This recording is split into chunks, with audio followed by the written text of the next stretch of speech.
안녕하세요. 예, 반갑습니다. 자, 개인적인 사정으로 2주간의 휴강을 거쳐서 이제 첫 번째 수업에 임하게 됐는데요.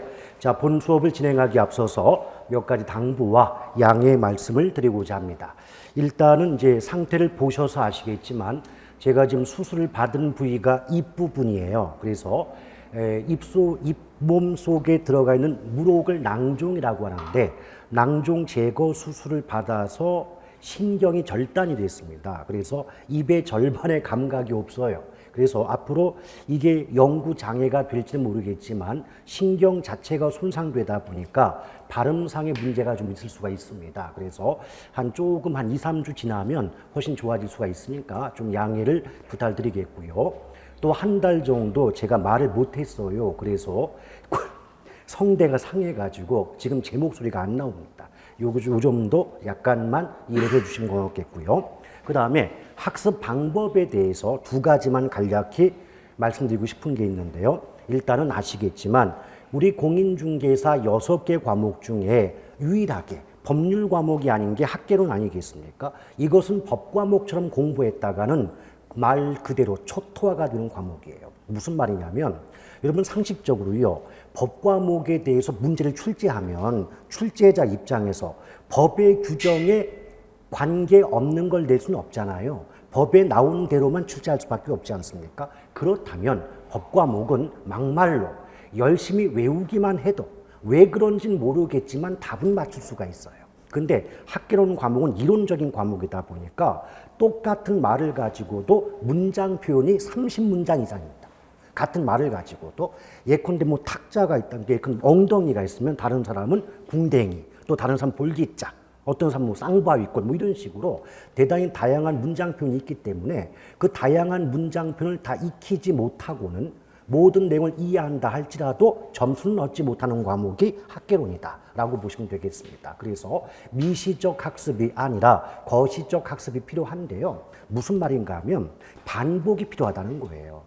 여러분 나중에 이제 기초서는 뭐 기본적인 내용만 가지고 있기 때문에 그렇게 어려운 말이 없는데 이제 1월 달부터 기본서를 가지고 수업을 받으실 거 아닙니까? 그럼 기본서 내용이 얇은 게 800페이지예요. 자, 그 중에서 가장 긴 모 출판사의 개론 교과서는 1200페이지짜리도 있습니다.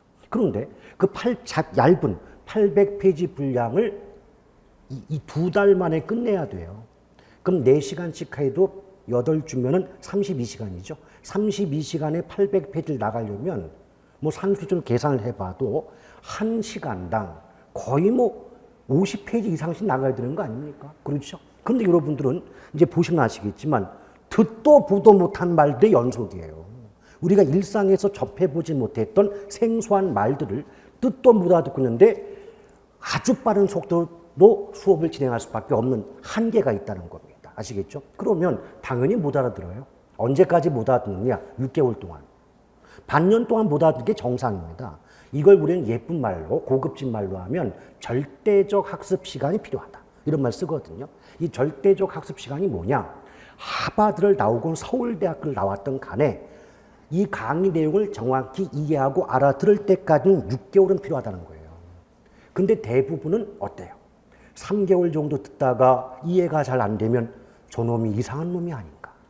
강의를 잘못하는 것이 아닐까? 학원을 잘못 선택한 것이 아닐까? 이런 생각하면서 속된 말로 갈아타기를 시도합니다. 근데 문제는 갈아타면 또 좋아질 수가 있어요. 그 왜 그런 줄 아십니까? 3개월 동안 그런 게 있거든요. 이제 들어서 알아들을 때쯤 돼서 갈아탄단 말이죠. 그렇다면 그동안 열심히 수업을 했던 분은 도라미타불이 되는 거예요. 어찌됐든 간에 6개월의 시간 동안은 정확히 알아듣지 못하는 게 정상이다 보니까 그 기간 동안은 절대 쉽게 좌절하거나 포기하지 마시고 열심히 내가 이 앞에 있는 사람을 믿고 따라가 보겠다. 내 분명히 나를 책임져 줄 것이다. 이런 신뢰관계가 구축이 되기만 한다면 또 그걸 참고 견뎌만 주실 수만 있다면 결단코 여러분의 합격은 책임지고 보장을 해드릴 자신이 있습니다. 이제 그거 하나 말씀드리고 싶고 그래서 반복 학습 필요해요. 그러니까 나중에 기본서 보다 보면요. 이해를 하고 읽다 보면 1년에 한 번 읽기도 어려워요. 그럼 어떻게 해야 됩니까? 모르지만 소설책 읽듯이 계속 봅니다. 계속 보고 다시 보고 하다 보면 어느 순간에 이 말의 뜻이 무엇임을 스스로 알 날이 있습니다. 그때까지는 무던히 참고 반복적인 학습이 요구된다라고 말씀드리고 싶겠고, 두 번째는 앞서 언급한 것처럼 우리 부동산학계로는 흔히 쓰는 말로 고급진 과목입니다. 고급지다는 게 뭐냐? 그냥 뜻을 정확히 해석해보면 별말도 아닌데 남들이 알아듣지 못하는 고급 용어를 사용함으로써 도대체 무슨 말인지 못 알아듣게끔 하는 과목의 특징이 바로 학계론이다 라고 보시면 됩니다. 나중에 문제 풀다 보면 뼈저리게 느낄 때가 있을 겁니다. 해석해보면 별거 아니거든요. 근데 그 말을 해석하지 못해요. 나중에 설명을 드리면 이게 그 말이었냐, 이렇게 말이 많이 나오는 과목이 개론입니다. 그래서 해마다 시험 볼 때도 이의신청의 중심 과목이 개론이에요. 왜냐? 법 과목은 법대로 나오다 보니까 법대로 내니까 이의신청할 게 없는 거예요. 근데 개론은 과목이니까, 학이니까 이렇게 보면 되죠. 예컨대 출제자는 이게 탁자를 위에서 보고 직사각형입니다 라고 봤단 말이에요. 근데 출제자 말고 수험생 입장에선 옆에서 보고 야, 탁자가 이렇게 직사각형일 수도 있지만 옆으로 길게 뻗을 수도 있는 거 아니냐, 이런 식으로 이의실현을 한다는 거죠. 그래서 굉장히 이제 바라보는 시각이나 관점에 따라서 해석이 다양하고, 그만큼 문장편이 워낙 많다 보니까 그걸 전부 해석할 수 없는 이상은 정확히 문제를 파악할 수 없는 과목이기도 한 게 학계론입니다.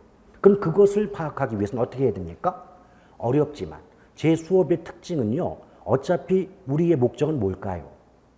문제를 풀고 합격점을 얻어서 목표를 달성하고자 하는 게 목적 아니겠습니까? 그렇죠? 그럼 문제 풀기에 집중이 돼야 돼요. 근데 문제를 풀려면 앞서 언급한 것처럼 그렇게 대단히 다양한 수많은 표현을 모두 익혀야만 된다는 거죠.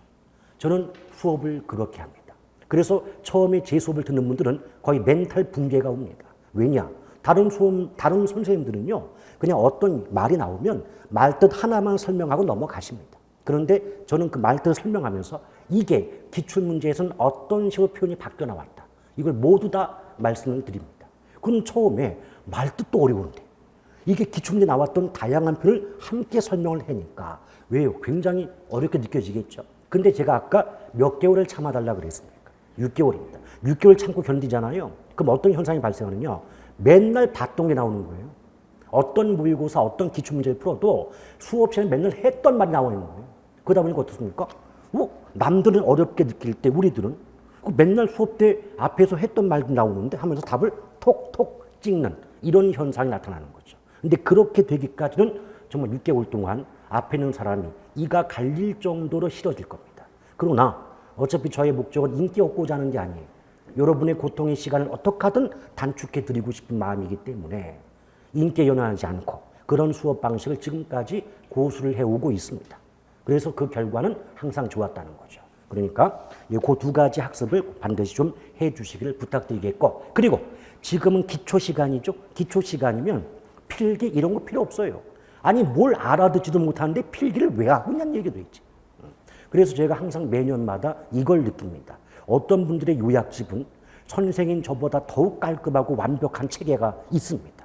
근데 그런 요약집을 만든 분에게 질문을 하면 아는 게 없습니다. 무슨 말이냐? 필기만 했습니다. 아시겠죠? 주객이 전도된 거죠. 그러면 여러분의 학습은 무엇인가를 필기한다, 뭔가를 외우겠다, 이게 아니라 앞에서 선생이 어떤 말을 하면서 이 말의 뜻을 어떻게 얘기하는가, 그래서 그 결과 이 내가 몰랐던 이 말의 뜻이 무엇인가를 정확히 이해하는 게 급선무가 돼야지, 내용도 이해하지 못하면서 그 내용을 이해도 못하면서 외우려고 한다는 건 대단히 불합리한 학습이다라고 볼 수가 있겠습니다. 그래서 절대 필기하지 마세요. 필기할 것도 없고 저기 필기할 것도 저도 없어요. 말로서만 합니다. 말로서 하는데 왜 말로서 하는 줄 아십니까? 현장 가보세요. 현장 가면 문제 풀죠. 누가 옆에 칠판에 필기해 주면서 문제 풀라 그럽니까? 아니지 않습니까? 그러면 제가 여러분에게 말로 전달을 했을 때 그 말을 빨리 캐치해서 내 걸로 만드는 연습이 반복되어야만 현장에 가서도 문장 읽으면서 본인들이 생각했던 모든 지식을 응용해서 정답을 골라낼 수가 있는 거 아니겠습니까? 아시겠죠? 그래서 그 연습을 지금부터 하셔야 돼요. 그리고 시간이 많이 남아있는 게 아니에요. 실질적인 학습은 1, 2, 11, 12월 달이 대단히 중요한 학습이에요. 왜냐? 여러분 우리 중개사 시험 과목 어렵습니다. 쉽지 않아요. 그리고 특히 그 중에서 학개론이 많은 원성의 대상이 됩니다. 원성의 대상이 왜 되겠습니까? 그만큼 어려운 과목이 학개론이에요. 왜? 이건 국영수 따지면 수학입니다. 좀 이따 보시면 각종 공식과 공식을 이용한 루트를 이용하고 확률, 표준 편차를 이용한 계산 문제 왕창 나옵니다. 수학이죠. 근데 그 수학 없이도 합격점은 충분히 맞출 수 있는 과목이기도 한 게 학개론이죠. 그럴 때 제가 왜 기초를 강조드리느냐. 그 어렵다는 개론 시험의 절반이요. 말뜻 물어봐요. 아시겠어요? 말뜻을 정확히 알죠? 그럼 그렇게 어렵다는 부동산 학개론 점수의 50점이 말뜻 문제라는 거예요. 그럼 그걸 뒤집어 말하면 실제 1년 동안 공부를 하시고 시험을 치신 결과 50점의 점수가 나오지 않았다는 건 말의 뜻조차 모르고 현장에 가셨다는 의미가 되는 겁니다. 아시겠죠? 근데 그만큼 중요한 내용. 그래서 기초 시간에는 저 공식 같은 거 안 합니다. 계산 같은 거 지금 해봤자 남지도 않습니다. 그렇다면 어느 걸 위주로? 여러분이 듣도 보도 못했던 생소한 개론의 용어의 말뜻이 무엇인가? 이것 위주로 수업을 진행할 것이기 때문에 별도로 필기할 것도 없는 거고, 여러분 이 말뜻이 무엇일까를 집중해서 한번 이해해 보려고 노력하실 필요가 있고요. 지금 이해 못하면 또 한번 돌려보시고, 동영상 찍어놓은 거 돌려보시고, 또 1, 2월 달에 한번 똑같은 거 반복해요. 3, 4월에 또 반복하고 5, 6월에 또 반복해요. 그럼 같은 내용을 가지고 한 번, 두 번, 세 번, 네 번, 8개월 동안 4번을 반복합니다. 그러면서 그 9, 10월 달에 문제풀이, 그러니까 7, 8월에 문제풀이 하거든요. 그때도 이론 정리하고 문제 풀고, 또 9, 10월 때 특강하면서도 이론 정리하고 문제 풀면 1년 동안 6번 똑같은 내용을 반복합니다. 그래서 우리가 점수를 얻게 되는 것이지, 이거 한 번 들어서 이해가 되고 알아서 문제를 푼다? 이건 천재도 불가능해요. 개론형 과목이 그렇습니다. 또 중개사 과목이. 아시겠죠? 자, 그렇다면 교재를 먼저 보시면 첫 번째 부동산 개념이란 말이 나오죠. 근데 부동산의 개념이 무엇을 의미하느냐? 이것은 우리가 지금 배우고자 하는 과목이 부동산 학이란 말이에요. 그렇다면 뜻을 모른다 할지라도 잘 생각해 봐요. 부동산과 학이라는 글자가 결합이 되어 있지 않습니까? 그렇다면 뭔진 몰라도 부동산과 관련된 여러 가지 내용을 연구하는 학문 분야가 부동산 학이지 않겠느냐, 이런 유추는 가능할 수 있지 않겠습니까? 그렇다면 부동산 학을 연구하고자 한다면 과연 무엇이 부동산이며 어디까지를 부동산이라고 하는가, 그 범위를 알아야만 부동산을 연구할 수가 있지 않겠습니까? 바로 그것이 부동산의 개념입니다.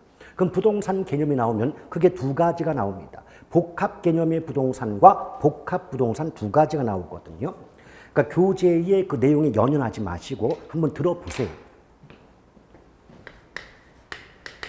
자, 부동산의 개념자가 나오면 복합 개념의 부동산과 복합 부동산, 이 두 가지가 큰 틀을 이루고 있게 되는데요.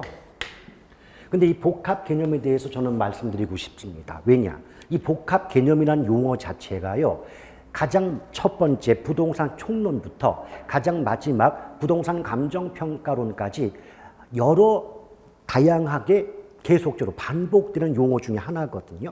근데 복합 개념자가 나왔다. 그럼 어느 파트에 나오든 간에 복합 개념이 나오면 이 속에는 법률, 경제, 기술 또는 물리적 측면을 모두 포함하는 개념이라는 점을 알아두시면 되겠습니다. 그래서 앞을 잘라보면 복합 개념자가 나오면 법, 경기, 3대 측면을 모두 고려하여 부동산을 바라보는 관점을 뭐라고 한다? 복합 개념이다. 그럼 여러분 응용 좀 한번 해볼게요. 그럼 복합 개념 할 때 나중에 부동산 관리론에도 복합 개념의 관리다, 이런 제목이 나오게 되거든요. 그럼 관리 앞에 뭐가 붙었어요? 복합 개념 나왔죠? 그럼 복합 개념 나오면 어느 파트를 막론하고 그 속에는 뭐뭐가 포함된다? 법, 경기, 3대 측면이 포함이 되거든요. 그러면 우리가 아직 배우지 않았기 때문에 어떤 내용이 구성되어지는지는 모를다 할지라도 큰 틀은 이해가 되겠죠. 아, 그래, 복합 개념의 관리니까 그 속에는 법률적 측면의 관리, 경제적 측면의 관리, 기술 또는 물리적 측면의 관리가 포함되지 않을까? 이런 유추 가능해요, 안 해요? 하지요. 나중에 관리 파트 보세요. 그렇게 나옵니다. 그 다음 또 복합 개념의 개발이다. 자, 개발론에도 복합 개념의 개발자가 나오거든요. 이때 복합 개념을 다른 말로 하면 복합적 개발. 자, 복합적이라는 말과 복합 개념은 같은 의미다. 이런 건 잘 기억하셔야 돼요.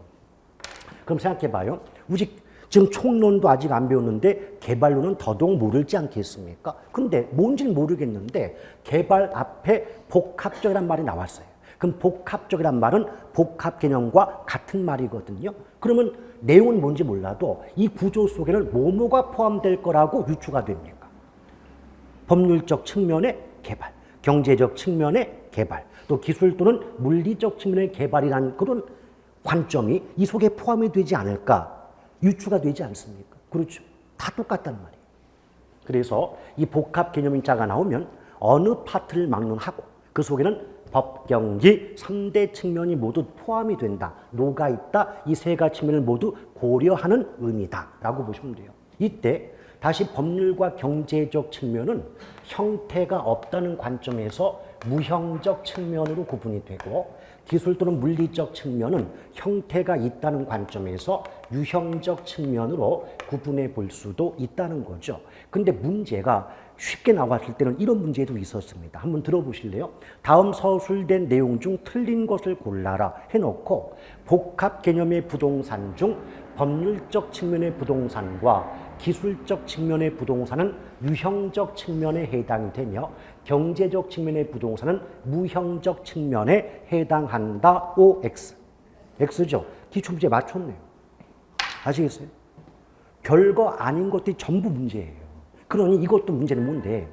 근데 우리가 다른 거 외우지 않았다 하더라도 복합 개념이야. 그 속에는 법경기가 포함돼. 근데 법률 경제는 무형, 기술 또는 물리는 유형. 요것만 구분했어도 보기 5개 중에 4개를 몰랐다 치더라도 하나만 알아도 답은 맞추는 거 아닙니까? 아시겠어요? 제가 항상 강조하는 게 그거예요. 근데 많은 분들은 거꾸로입니다. 뭐냐? 자, 1번부터 5번까지 보기가 있죠. 1번이 답인 건 알아요. 근데 이분들의 특징은 나머지 모르는 2, 3, 4, 5번에 꽂혀버리는 겁니다. 그러면서 안 배운 거 나왔다. 뭘 가르쳤니? 이렇게 나와요. 그래서 답은 1번이거든. 오는 거 고르라고 했으니까. 그러면 자기가 아는 거 정답 맞추고 넘어가면 될 것을. 이분들은 여기에 꽂히는 게 아니고 잘 모르는 말에 꽂혀요. 그래놓고는 요번에 문제가 어렵게 나왔다. 이런 식으로 한을 품습니다.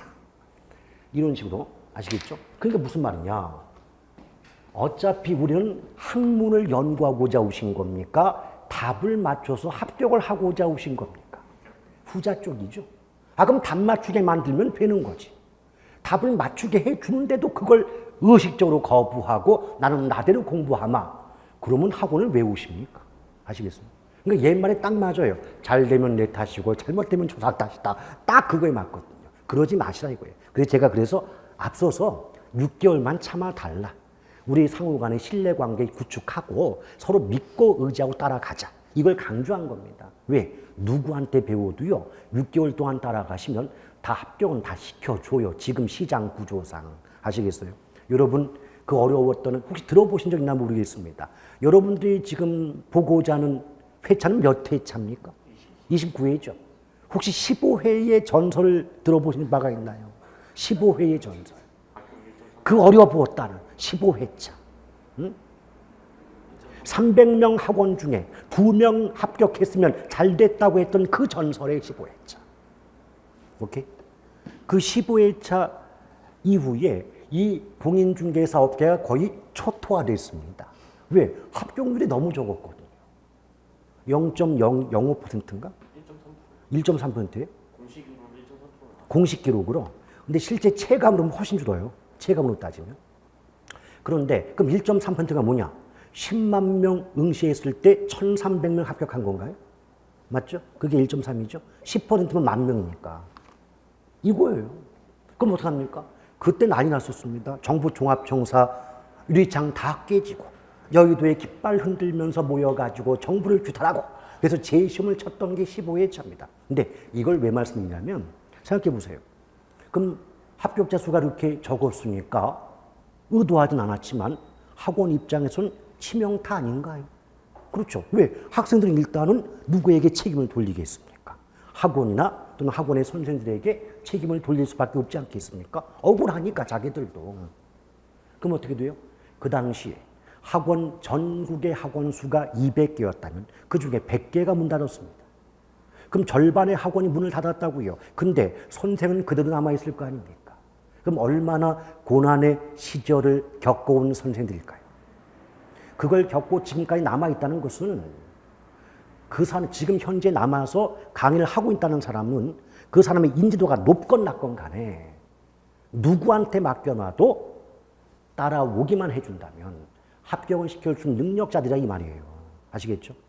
그 점을 여러분에게 다시 한번 말씀드리고 싶습니다. 자, 어찌됐든 간에 자, 복합계는 나왔어요. 그럼 법경지 이런 식으로 이해를 해주시면 돼요. 그런데 이때 가장 출제 빈도가 높았던 파트가 법률적 개념이에요. 근데 법률적 개념의 부동산은요, 협의의 부동산과 광의의 부동산으로 구분이 돼요. 그러면 여기서도 문제 푸는 요령 하나. 자, 부동산 얘기 나왔습니다. 개념에서 부동산 개념 나왔는데 협의는 좁은 의미고 광의는 넓은 의미의 뜻이죠. 좁을 협, 넓을 광이니까. 오케이? 근데 협이나 광의자가 나왔다? 그럼 일단은 법률이 나와야 돼요. 법자가 나와야 돼요. 근데 협이나 광의자가 나왔는데 뭐 경제적 측면의 구분이 있다. 또는 기술 또는 물리적 측면의 부동산이다. 라고 말하면 말 자체가 될까요? 안 될까요? 안 돼요. 그래서 협의, 광이 나온 순간 저 같으면 야, 법이 있어야 되는데 내 법을 찾았는데 경제나 어떤 기술자가 들어가 있다. 그럼 말 된다, 안 된다? 안 된다. 그걸 왜 끝까지 읽느냐 그랬지. X인데. 아시겠어요? 여러분들 또 하나 우리 수험생 특징 중에 하나 시간이 부족했습니다. 20문제 풀 때 종쳤습니다. 그 왜 그런 줄 알아요? 끝까지 다 보니까. 여러분 선생들도요. 그 문장 끝까지 다 보면 시간 부족해요. 그럼 선생들이 왜 금방 풀까요? 조금 전에 말씀드린 것처럼 협의, 광시 나오면 일단은 무슨 개념? 법. 근데 경제 기술자가 있어. 그럼 뒷문장 볼 거 있어? 없어요? 없죠. X죠. 거기 톡톡 치고 가야 그걸 제 시간에 푸는 거지. 그걸 끝까지 보고 있어요. 그 많은 수험생이 이렇게 말씀하십니다. 혹시나 해서요. 그 혹시나가 사람 잡는 거예요, 그게. 아시겠습니까? 절대 그렇게 하시면 안 돼요. 물론 그런 그 요령들은 이제 차차 시간이 가면서 다시 한번 반복을 해드리겠습니다만은 의외로 믿고 따라와주고 요령 정확히 익히잖아요. 몇 달만 해도 합격시킬 수 있습니다. 몇 달만 해도. 근데 죽으라고 말을 안 들어주거든요. 왜? 성인분들이라 나름대로 가오가 있어요. 그리고 고집이 있습니다. 말을 안 들어줘요. 저는 항상 그런 생각하죠. 말을 안 듣고 자는데 왜 왔냐 이거 도대체. 왜 돈을 써가면서 시간 이렇게 아까운 시간 들이면서까지 왜 오시냐는 거죠. 여러분 최소한 말이에요. 합격에 있어서 또는 그 해당 과목에 있어서 전문가는 우리들이에요. 우리가 여러분보다 뭔가 한두 수 윗길에 있기 때문에 이걸로 밥 먹고 사는 거 아니겠습니까? 그럼 최소한 그것만큼은 인정을 해 주셔야지. 근데 그것조차 인정 안 하고 내가 뭐라든 네 탓이다 하면서 뭐 다른 식으로 이렇게 한풀이를 하신다면 그는 누구에게도 득이 되는 게 아니라는 겁니다. 저 항상 그게 마음에 걸리더라고요. 자, 그래 놓고 여러분 또 이게 재미가 있어요. 상식적으로요. 넓은 의미 속에는 좁은 의미는 당연히 포함되는 거 아니에요? 그렇죠? 그러면 협의의 부동산은 민법상 부동산으로서 민법 99조 제1항에 의거하여 토지 및 정착물은 부동산으로 본다, 부동산이다 이런 민법의 규정이 있습니다. 근데 어차피 토지 부분은 안 물어봐요. 야 토지 뜻이 뭐냐 이런 거 안 물어봅니다. 주로 뭘 물어본다? 정착물을 물어본다. 그럼 여러분 학습에 있어서도 협의의 부동산 얘기할 때는 무엇을 중심으로 학습한다? 정착물. 이건 좀 이따 보시고. 그러면 넓은 의미 속에는 좁은 의미가 포함이 되겠죠. 오케이? 그러면 협의의 부동산에다가 무엇인가 다른 게 결합이 되니까 범위가 넓어질 거 아니에요. 거기에 해당하는 게 바로 준부동산이다. 근데 이것도 내용 설명에 앞서서 이걸 기계적으로 외우시는 분들은요. 이런 문제 틀려버립니다. 한번 들어보세요. 문장 보시면서. 광의의 토지 및 정착물은 광의의 부동산에 속한다. OX. 맞잖아요. 토지 및 정착물은 좁은 의미죠. 그럼 좁은 의미는 당연히 넓은 의미에 포함이 되는 거잖아요. 그렇죠? 근데 외워요. 어떻게? 토지 및 정착물은 협의 이렇게. 협의다. 이렇게 외워버린다고. 그럼 토지 및 정착물은 광의의 부동산에 속한다라고 나올 때 속한다는 안 봐. 광의가 아니고 협인데 왜 광이 나오지? X 이래 버린다고. 이것이 단순함계의 가장 큰 폐해라는 겁니다. 오케이? 근데 90%가 그렇게 공부합니다. 그러니 개론이 맨날 어려울 수밖에. 개론은 문장 해석력과 이해력이 동반되지 않으면 거기에다가 수리적 계산 능력까지 포함되지 않는다면 점수 얻지 못하는 과목이 개론이에요. 가장 어려운 과목입니다. 특히 여학생분의 지옥입니다. 여자분들 가장 신경하는 게 숫자잖아요. 계산하는 거 되게 싫죠. 응? 곱하기 나누기 더하기 나중에 표준편자 루트값에 제곱해고 막 해야 되니까. 근데 걱정하지 마세요. 계산도요. 요령이 있어요. 요령이 있어요. 그래서 공식을 몰라도 요령껏 풀어서 답을 구하는 요령이 있거든요. 그건 나중에 다 알려드립니다. 근데 많은 분들이 지금 알려주시면 안 되냐고. 알려줘봤자 까먹어요. 나중에 가서 알려줘야 그때 효과가 있는 겁니다. 아시겠죠? 자, 그럼 보세요. 여기 정착물이잖아요. 그럼 저는 항상 이런 말씀 드리고 싶습니다. 학문이라고 해서, 어떤 이론이라고 해서 너무 이론으로 받아들이지 말아라. 너무 어렵게 생각하지 말아달라. 상식적인 수준에 한번 접근을 해볼까요? 정착물은요, 정착과 물의 합성어 아닌가요? 정착이란 말과 물이라는 말의 결합된 표현 아닙니까? 그럼 정착이 뭘까요? 한 곳에 붙박혀서 움직이지 않는 경우를 정착한다고 그러지 않나요? 맞죠? 그리고 물은 무엇을 의미할까요? 이게 물건. 그러면 정착물을 우리 식대로 말한다면 한 곳에 붙박혀서 이동하지 않는 또는 움직이지 않는 물건을 말한다. 그게 뜻이에요. 근데 제가 분명히 앞에서 뭐라고 했죠? 개론은 뜻을 해석해 보면 별거 아닌데 꼭 고급진 단어를 써가지고 무슨 말인지 알아듣지 못하게 하는 게 특징이라고 했죠. 자, 그럼 이제 문제에 등장하는 표현대로 한번 말을 바꿔보겠습니다. 한번 들어보시죠. 정착물이란 토지 등에 항구적으로 부착되어 부동산화한 물건을 의미한다. 맞습니다. 한번 들어보자니까 지금 이게 OX를 물어보는 게 아니고 이렇게 표현된다는 걸 얘기하고 있는 거예요. 그러니까 아까 말씀드렸듯이 한 번 들었다고 이해가 되는 게 아니기 때문에 계속 반복해 들어보시다 이거예요. 또 이 말을 이렇게도 바꿉니다. 정착물이란 토지나 건물 등에 지속적으로 부착되어 사용됨이 사회경제적으로 타당하다고 인정되는 물건을 의미한다. 이것도 맞는 말이에요. 똑같은 말이라고요. 그런데 여러분들은 첫 번째 들었던 말하고 지금 두 번 듣는 말하고 표현 자체가 다르니까 뭔가 다른 말 하는 거 아니냐 생각이 들지 않습니까? 근데 얘네 둘은 해석해보면 완벽히 같은 말 하는 겁니다. 근데 지금 딱 두 가지 표현만 썼는데도 멘붕이 오는데 한 10대까지 표현을 써버리면 죽겠지요. 그래서 개론이 어렵다고 하는 겁니다. 근데 그것은 6개월 동안 똑같은 말을 반복해 듣잖아요. 지겨워 죽어요. 하여튼 앞에 있는 사람 미치겠어요. 아니 저놈만 아니면 내가 살 것 같은데 이래요. 그러다가 6개월 지났을 때 어느 순간에 남들 머리 싸매고 헤맬 때 우리는 맨날 나오는 거 나오네 하면서 문제를 다 푸는 겁니다. 그렇게 되기 위해선 고통이 없을 수가 없는 거예요. 아시겠어요? 고통은 결과를 얻고자 마시길 바랍니다. 그거 도둑심보예요. 자, 근데 제가 한번 써볼게요. 그러니까 정착을 얘기할 때 토지 등에 그랬어요. 그럼 토지 등이니까 단순히 토지만 건물도. 건물도의 의미라고 이게. 토지뿐 아니라는 거죠. 토지 등에 항구적으로 부착이 됨으로써 여러분 교재 표현과 좀 다른데요. 그런 거 신경 쓰지 말라고요. 표현은 무궁무진하단 말이에요. 부착이 됨으로써 부동산화한 물건을 의미한다. 과거에는 이렇게 등장했다 이 말이죠. 그럼 요거 해석합니다. 자, 이제 토지 등 그랬습니다. 땅에 부착이 된다는 건 붙어 있다 이 뜻이죠. 붙어 있다. 근데 어떻게? 자, 항구적이란 말은 어떤 뜻이에요? 계속해서. 그렇죠? 그럼 예쁜 말로 바꾸면 이렇게 말할 수 있겠죠. 오케이? 그게 무슨 말이냐? 단순히 땅에 붙어 있다는 이유만으로는 정착물이라고 말할 수 있는 게 아니라 그 붙어 있는 상태가 계속한, 지속적이고 계속적으로 붙어 있을 때 비로소 뭐다? 정착물이다 라고 말할 수 있다는 거예요. 근데 이 말을 뒤집어 생각한다면 만약 땅에 붙어 있지만 그 붙어 있는 상태가 임시적이거나 일시적으로 부착이 되어 있다면 얘는 정착물로 본다, 보지 않는다? 보지 않는 거예요. 그럼 정착물일 때 부동산인데 정착물이 아니다 그러면 부동산이다, 아니다? 부동산이 아니란 말이에요. 그럼 부동산이 아니다 이 말을 바꾸면 동산이다. 부동산 반대가 동산 아니요. 동산 부동산 아닙니까? 맞지요? 그럼 보세요.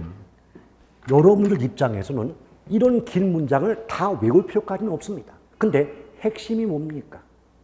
일단 정착이란 말 쓰려면 땅이나 건물에 붙어 있어야 되는데 그 부착 상태가 계속적으로 붙어 있어야 정착이지. 계속적이지 않고 임시적이거나 일시적으로 붙어 있다면 그는 정착물의 요건이 충족될 수가 없지 않느냐. 그럼 정착을 못하겠죠. 그럼 정착물이 아닌 거죠. 그럼 부동산이다, 아니다? 아니다. 이게 핵심이면 이게. 아시겠어요?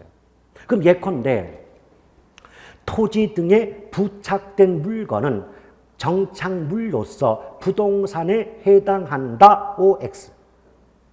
잘 들어봐요. 그러니까 처음에 이런 얘기는 여러분이 좀 버거워요. 버겁지만 자꾸 들어보셔야 돼요. 다시 한번.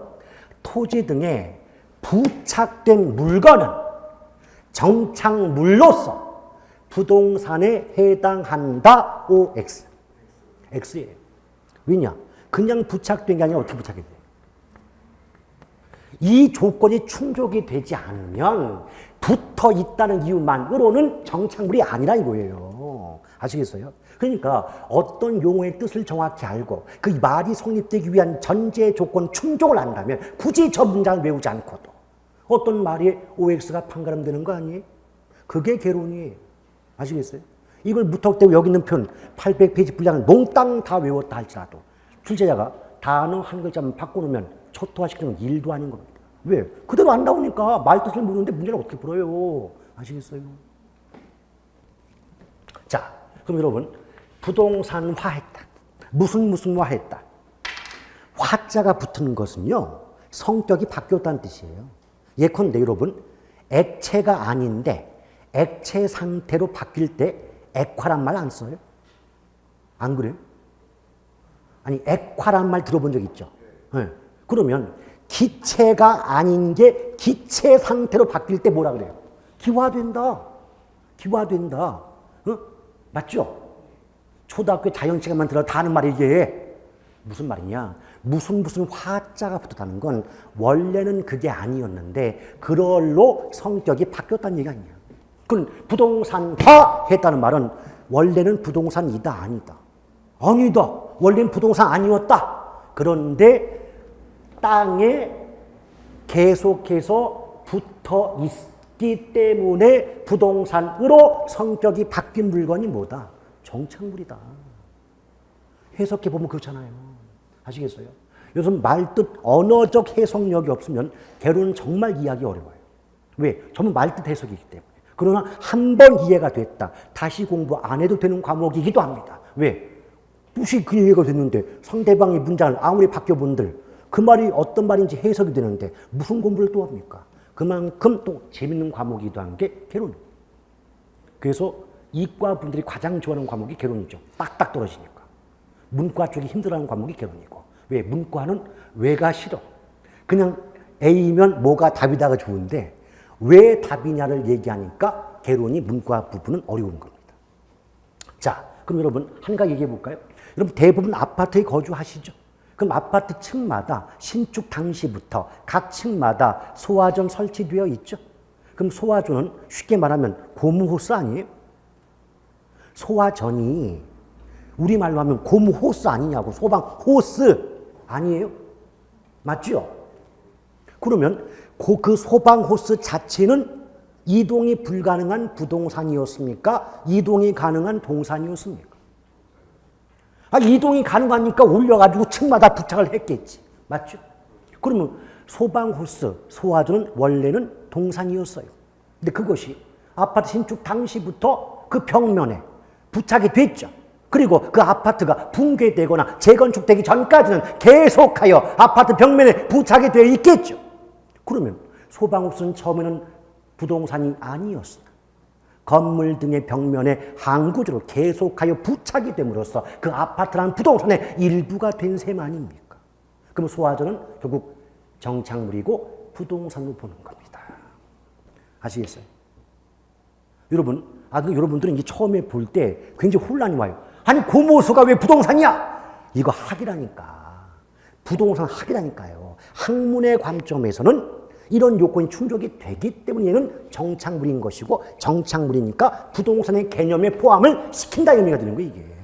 아시겠습니까? 자, 이것도 역시 크게는요, 독립정착물, 종속정착물 구분되는데, 뭐 그런 거 어차피 본 수업 들어가서 배우면 되니까, 일단 지금 이렇게만 기억합니다.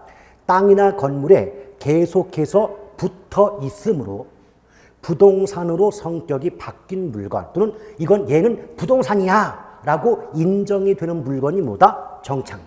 그는 좁은 의미 협의의 부동산이다. 그 속에는 크게 토지의 일부인 종속정착물과 토지로부터 독립하여, 여러분 법률이든 학문이든 독립적이다 또는 독립한다는 말은 어떤 뜻이냐? 그것과는 무관하게. 아시겠죠?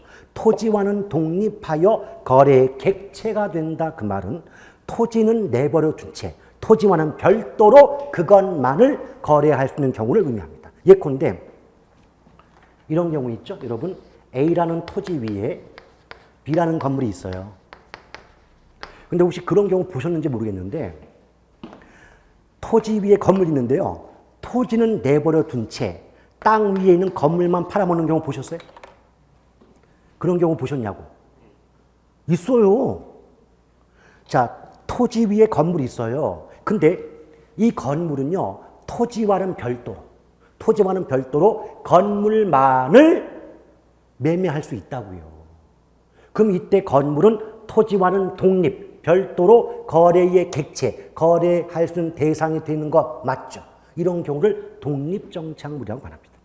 근데 그것은 이 민법상의 개념을 좀 더 많이 배우시고 앞으로 계속 반복적으로 배우시다 보면 나중에는 저절로 익혀지는 건데 지금은 하도 처음 듣다 보니까 이 여러 가지 말을 한꺼번에 듣다 보니까요 혼란이 올 수밖에 없어요. 근데 걱정할 거 없어요. 나중에는 다 체계가 잡히고 문제가 풀립니다. 그래 놓고 여기 준부동산 있죠? 이게 포인트가 뭔지 아십니까? 요거 준이 포인트예요. 준. 여러분, 우리 현실적으로요. 무슨 뭐 주택공사다, 뭐 한국전력공사다 이런 공기업이 있잖아요. 그럼 공기업에 근무하는 분들을 이렇게 말하지 않나요? 준공무원. 공기업에 근무하는 분들을 준공무원이다 라고 말하는 경우 못 들어보셨나요? 준공무원 그러잖아요. 그러면 이 준이란 말이 뭐냐? 그게 아니에요. 그런 건 아닌데 그것처럼 인정하고 취급해 줄 때 뭐라 그래요? 준자를 붙여요. 여러분, 분명히 준공무원이라고 하면 그분들, 그러니까 전기통신공사, 공기업에 근무하는 분들 공무원 아니잖아요. 공무원 아니지만 사회적 지위나 대우 면에서 공무원에 버금가잖아요. 그래서 공무원에 준한다 해서 준공무원 쓰잖아요. 그러면 준이란 말의 뜻이 뭐다? 원래는 그것이 아니지만 그런 것처럼 간주하고 취급해 줄 때 준자를 붙이는 거 아니겠습니까? 맞아요. 그러면 연결시켜 볼까요? 준부동산. 그럼 얘는 원래는 부동산이다, 아니다? 원래는 아니죠. 근데 어떤 이유 때문에 마치 부동산인 것처럼 간주하고 취급해 주는 경우를 뭐라 그럽니다? 준부동산이다. 오케이? 그러면 제가 뭐 초창기지만 질문 하나 드려볼게요. 겁낼 거 없어요. 질문에 대한 답변 못한다고 잡아먹지 않습니다. 그러나 틀린다 하더라도 답변은 잘하시길 바랍니다. 이유는 두 가지입니다. 첫째, 저는 여러분이 틀리기를 바랍니다. 왜? 누군가의 질문에 대한 답변의 틀림은 쪽팔림을 유도하죠. 근데 그 쪽팔림은 죽을 때까지 까먹지 않습니다. 즉 암기가 필요가 없다는 겁니다. 내가 질문했을 때 못 알아듣고 오답을 냈어요. 창피해요. 부끄러워요. 그럼 그 기억은 시험 볼 때까지 까먹지 않습니다. 절대 틀리는 걸 두려워하지 마십시오. 둘째 이유는 제가 어떤 걸 질문 드렸을 때 답 안 나오면 저 수업 안 하고 집에 가버립니다. 제가 수업만큼에 있어서는 그게 좀 좋은 말로 하면 칼이스마가 있고 나쁜 말로 하면 욱이 있습니다. 저는 왜 내 수업 방식에 적응하지 못하는 분들한테는 수업 안 합니다. 아시겠죠? 그러니 선생님 다 좋으니까 답만 하세요. 아시겠죠? 모르겠거든 엄마라고 해도 돼요. 아시겠죠? 그러니까 답만 하시라고. 자, 질문합니다. 민법 배웠죠? 민법 배우면 혹시 이런 말 들어보셨나요? 공시한다. 용어 들어봤어요? 그럼 여러분 물권자 들어봤나요? 물권. 그래서 물권 공시의 원칙이라는 게 있습니다. 근데 원래 공시한다라고 하는 것은 어떤 그 권리 관계 변동이 발생할 때 이제부터 이 건은 내 거다라고 여러 사람에게 널리 알린다가 공시예요. 오케이? 그런데 이 알리는 수단, 그러니까 소유권을 비롯한 권리 관계 변동 시 이 물건의 소유권은 나에게 있다. 이런 걸 알리는 수단을 공시수단 또는 공시방법이라고 하는데 그 공시수단 또는 방법은 동산과 부동산이 달라요. 동산은요, 공시수단이 인도점유입니다. 인도점유. 무슨 말이냐? 내가 홈쇼핑 보다가 마음에 드는 세탁기 발견했어요. 주문했어요. 그럼 택배 기사님이 우리 집까지 운반해 오십니다. 그럼 택배 왔어요 해놓고 세탁기를 나에게 넘겨주는 그 순간, 인도가 이루어지는 그 순간 세탁기라는 동산의 소유권은 나에게 이전됩니다. 오케이? 근데 여러분 우리가 상식적으로 부동산 몰라도요. 자, 내가 땅이 됐든 뭐 건물이 됐든 샀어요. 돈을 다 줬어요. 그러나 돈을 다 주었어도 무엇을 해야만 내 거로 인정되죠? 그래서 부동산의 공시수단은 등기부와 등록이에요. 오케이? 그건 무슨 말이냐? 준부동산은 뭐냐? 원래 부동산 아닌데요. 공시수단이 등기나 등록의 공시수단을 가지고 있기 때문에 마치 부동산인 것처럼 취급이 되는 경우를 뭐라 그런다? 준부동산. 그 대표가 뭔지 아십니까? 자동차입니다. 자, 상식. 그 누가 자동차를 부동산이라고 한단 말입니까? 아니잖아요. 자동차를 부동산이라고 생각하진 않으시죠. 그런데 자동차 인도증 그래요? 자동차 등록증 그래요? 그럼 공시수단이 등기나 등록에 해당이 되고 부동산의 공시수단과 같기 때문에 부동산처럼 취급해 주는 거 아니겠습니까? 그래요? 그러니 자동차도 일반 건물을 비롯한 부동산처럼 조당권 설정의 대상이 될 수도 있는 거고. 오케이? 그것이 바로 준부동산인 겁니다. 그래서 학문적으로 준부동산을 구분하는 이유는요. 저당권 설정의 대상이 될 수 있느냐를 가리는 겁니다. 아시겠습니까? 근데 이것도 종류는 뭐 암기사니까 외워야 되겠지만 제가 지금 어떻게 여러분에게 말씀드렸습니까? 준에서 출발했잖아요. 말뜻에서. 준, 원래 그거 아니야. 근데 그런 것처럼 인정할 때 준 그래. 근데 그럼 합하면 원래 부동산 아닌데 어떤 이유 때문에 부동산 좀 취급해 주는 게 거겠군. 근데 그 이유가 뭘까? 공시수단이 등기나 등록의 수단을 가지고 있기 때문에 부동산은 아니지만 공시수단 자체가 부동산이기 때문에 부동산처럼 취급해 주겠구나. 그건 대표가 자동차이겠구나 알 수가 있겠죠. 오케이? 됐어요? 쉬었다 갑니다.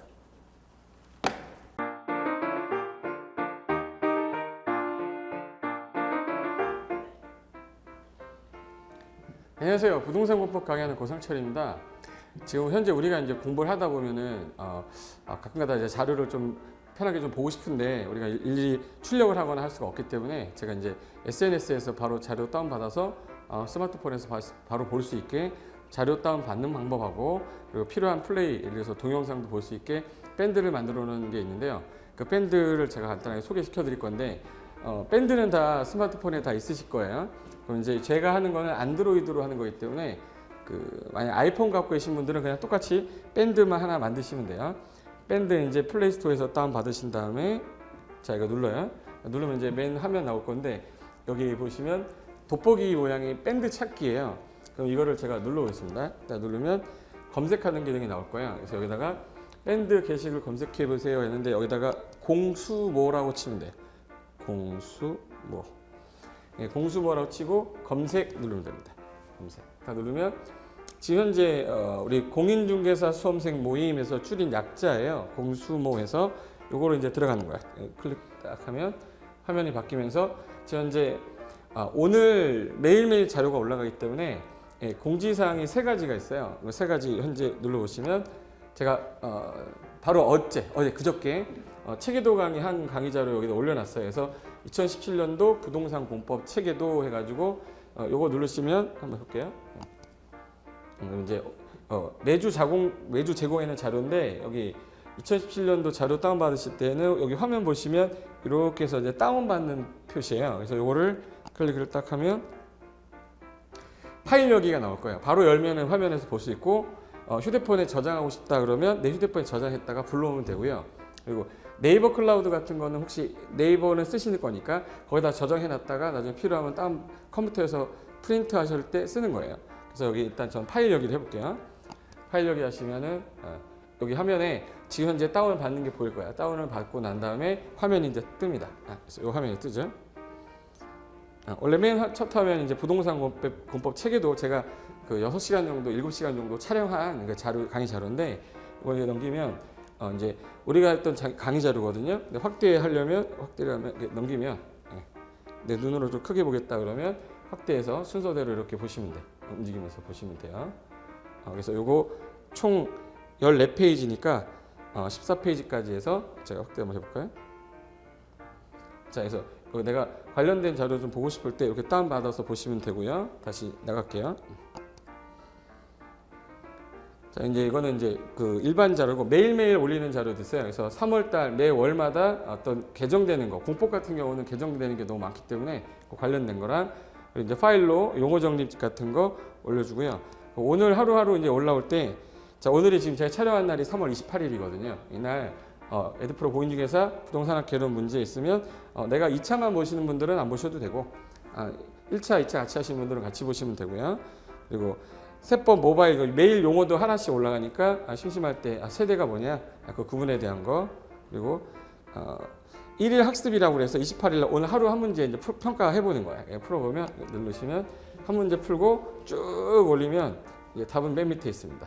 이게 바로 보이면 안 되니까 그래서 밑에 있어요. 이렇게 해서 우리 전과목 관련된 강의 자료는 여기에 올라갈 거니까 참고해서 보시고 제가 이제 부동산 공법만 관련돼서 관리하는 밴드인데 이번에는 검색하는 창 있죠? 검색하는 창. 자, 처음부터 할 때처럼 돌아가 볼게요. 자, 여기 맨 처음에 밴드 화면에 들어가시면 맨 위에 여기 돋보기 보이시죠? 돋보기 누른 다음에 이번에는 제 이름 치면 됩니다. 고상철 칠게요. 자, 치면 밴드가 2개가 나오는데 이거는 제가 이제 실무 중개업을 하시거나 토지 투자하시는 분들 대상으로만 모아놓고 하는 거고요. 이제 공인중개사 공부를 하는 분은 여기 공법의 시인이라고 해서 고상철 명품 공인중개사가 되는 게 여기 1660명 있죠. 그래서 이거 누르시면 제가 이제 공법이 최근에 개정이 됐다. 그러면 여러분이 일일이 찾아볼 수가 없잖아요. 그래서 시험 보기 전까지 문제하고 개정되는 거 그리고 5분 정도 제가 줄여가지고 압축해서 하는 강의들은 여기다 올릴 거니까 여기서 이제 필요한 사항들 있으면 부동산 거래 관련된 거, 지역조합, 직택조합 그리고 밑에 보시면 이제 문제 같은 거 있어요. 1일 문제 같은 거 올려놨으니까 여러분 이제 시간 날 때 제가 매일 글을 올리는 게 아니라 필요한 자료 있을 때만 올리기 때문에 알림을 받으셔도 불편하지는 않을 겁니다. 그래서 밴드를 가지고 막 이렇게 밴드 홍수라 막 아침에 일어나면 밴드 여러 개 와 있잖아요. 그렇게 안 하고 필요한 자료만 올릴 거니까 필요하신 분들은 이렇게 해서 보시면 되겠습니다. 자, 그러면 이제 강의장에서 뵙겠습니다. 수고하셨습니다.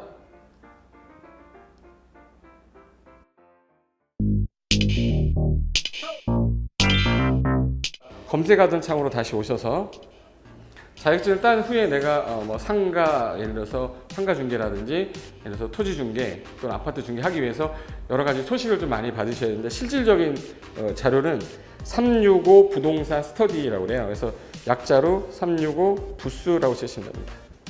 365 부스 하시고 검색을 누르시면 이제 365 부동산 스터디 365 부스라고 해서 띄어쓰기 하셔야 돼요. 그래서 요거 클릭을 하시면 지금 현재 제가 자료 하나 올려놨는데 최근에 국토부에서 주차정법을 개정했어요. 그래서 중개하시다 보면은 새로 개정되는 소식을 자기가 일일이 찾을 수 없기 때문에 저기 이런 데서 들어와서 밴드 소식 계속 받으시면 남들보다는 또 실전에 좀 더 도움이 되지 않을까 해서 운영하는 거고, 대부분의 전문가 중에서 유명하신 전문가분들이 다 모여 계시니까 여기서 잘 활용하시면 자격증도 따고 그 다음에 이제 실무에서도 도움이 되는 밴드니까 그렇게 좀 간단하게 소개 좀 드렸습니다. 자, 그러면 밴드에서 뵙겠습니다.